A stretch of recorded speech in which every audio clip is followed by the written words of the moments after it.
મોટા સમાચાર જમ્મુ કાશ્મીરથી પ્રાપ્ત થઈ રહ્યા છે। બાંદીપુરામાં મોટી દુર્ઘટના સર્જાઈ છે। સેનાની ગાડી ખીણમાં ખાબકી ગઈ અને 2 જવાન શહીદ થઈ ગયા છે, જ્યારે 3 જવાનની હાલત ગંભીર છે અને કેટલાક જવાનો ઇજાગ્રસ્ત થયા હોવાની પણ જાણકારી પ્રાપ્ત થઈ છે।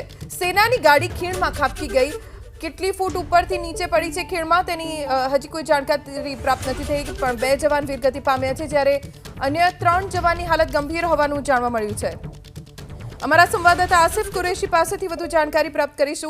आसिफ, जम्मू कश्मीर के बांदीपुरा में बड़ा हादसा हुआ है, इस हादसे के बारे में क्या कुछ जानकारी अभी मिल रही है? आसिफ, आवाज आ रही है? हमारा संवाददाताનો સંપર્ક સાધવાનો પ્રયત્ન કરીશું। 3 જવાનની હાલત ગંભીર છે, પણ 2 જવાન વીરગતિ પામ્યા છે। આ દુર્ઘટનામાં મોટી દુર્ઘટના છે। હમણાં થોડા દિવસ પહેલા પણ આવી જ રીતે જવાનોની બસ ખાઈમાં પડી ગઈ હતી, જો કે એ વખતે ઈજાઓ પહોંચી હતી, પણ ફરી એક વખત બાંદીપુરામાં આ પ્રકારની ઘટના બની છે।